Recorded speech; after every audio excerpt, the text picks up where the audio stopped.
Uma pergunta que eu recebo bastante é: se eu investir determinado valor em diferentes investimentos, quanto que eu vou ganhar em cada um deles? Já recebi muitas vezes essa pergunta, então eu resolvi gravar esse vídeo aqui mostrando com cálculos para você quanto você vai ganhar em cada um dos diversos investimentos que eu vou mostrar nesse vídeo de hoje.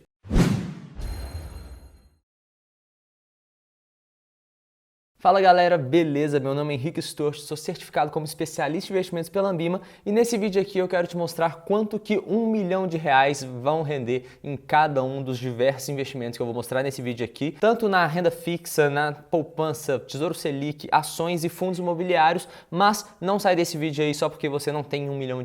Entenda a ideia desse vídeo, entenda que a rentabilidade ela é proporcional ao valor investido, então independente de quanto você tem, a rentabilidade em valores percentuais vai ser exatamente o mesmo, e também que o objetivo desse vídeo é mostrar a diferença de rentabilidade entre cada um dos investimentos. Não é mostrar quanto você vai ganhar se você tivesse R$1 milhão. Então, dito isso, bora pro vídeo. Então, o primeiro título que nós vamos falar aqui é a poupança. Para quem não sabe, a poupança, no momento que eu gravo esse vídeo, que a taxa Selic está abaixo de 8,5% ao ano, significa que a poupança vai render 70% da Selic. E de acordo com os dados do site do Banco Central do Brasil, a poupança hoje está rendendo 0,1733% ao mês. Isso significa que com R$1 milhão investidos na poupança, você teria todos os meses R$ 1.733 ou então R$ 20.995 depois de um ano, já líquidos de imposto de renda, já que poupança não sofre essa tributação. Já no Tesouro Selic, a rentabilidade vai ser exatamente a taxa Selic. E no momento que eu gravo esse vídeo, com uma Selic meta de 3% ao ano, a rentabilidade da Selic, ou seja, a Selic over, quanto de fato a Selic remunera, vai ser de 2,9% ao ano. E isso resultaria, depois de um ano, um rendimento bruto,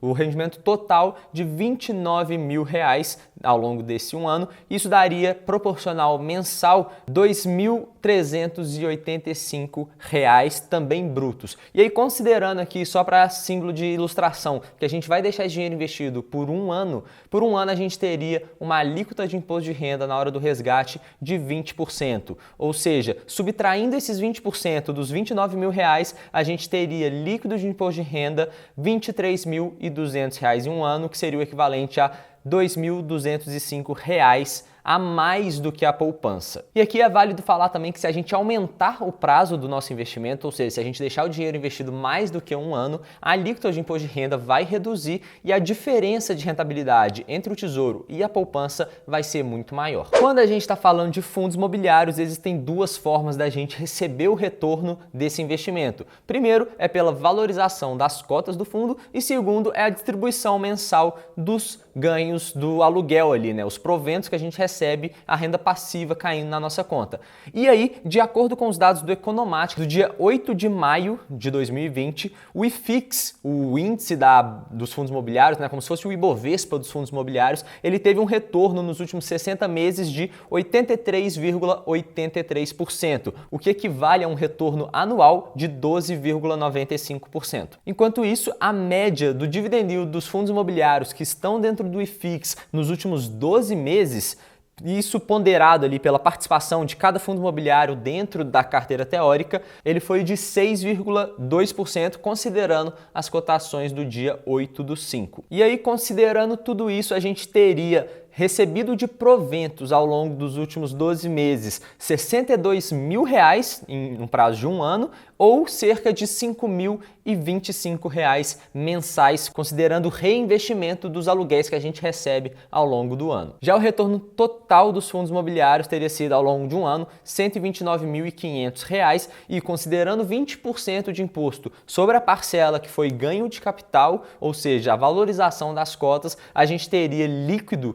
de imposto de renda R$ 116 mil de rendimento. Mas antes da gente falar das ações, se esse vídeo estiver te agregando de alguma forma, se você estiver curtindo esse vídeo, deixa seu like aqui embaixo para a gente conseguir chegar em mais pessoas também. Beleza? Bora para as ações. As ações que estão dentro do índice Bovespa, o principal índice da Bolsa de Valores, tiveram um retorno total ao longo dos últimos 60 meses de 40,45%, o que equivale a um retorno anual de 7,3% em média. E além disso, o dividend yield médio dessas ações que estão dentro do Ibovespa nos últimos 12 meses foi de 3,05%. Isso significa um retorno anual médio de R$ 30.500 só considerando os proventos. E o nosso retorno total ao investir em ações teria sido de R$ 70.300, isso bruto. Mas se a gente considerar 15% de imposto de renda sobre o valor do ganho de capital, a gente teria líquido de imposto R$ 64.330 de retorno ao investir nessas ações. Só que nós temos 3 detalhes muito importantes que precisamos mencionar aqui. O primeiro deles é que tudo isso que eu falei dos fundos imobiliários e das ações são dados médios e que eles são renda variável. E renda variável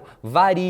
Num ano a gente pode ter um retorno muito alto de 30%, 50% nas ações ou nos fundos imobiliários. No outro a gente pode ter um retorno negativo. E não significa que se a média dos últimos 5 anos deu esse retorno, não significa que no próximo ano a gente vai ter esse retorno também e nem que nos próximos 5 anos a média dos retornos vai ser exatamente essa que a gente teve. Então isso aqui que eu tô falando foi só uma ilustração, não se iluda com essas rentabilidades, você pode ter uma rentabilidade completamente diferente. O segundo ponto que vale falar é que os dados que eu peguei aqui são relativos aos índices, tanto do Ibovespa quanto do IFIX. Isso significa que se você adotasse uma estratégia diferente, ou seja, não pegasse uma carteira teórica ali diversificada, mas fizesse um stock picking, pegando algumas ações específicas, o seu retorno muito provavelmente teria sido bastante diferente dos que eu falei aqui. E o terceiro ponto é que a rentabilidade do Ibovespa nos últimos 5 anos, de acordo com a Economática também, está muito abaixo do que muitos estão esperando e que costuma ser a rentabilidade do Ibovespa no longo prazo.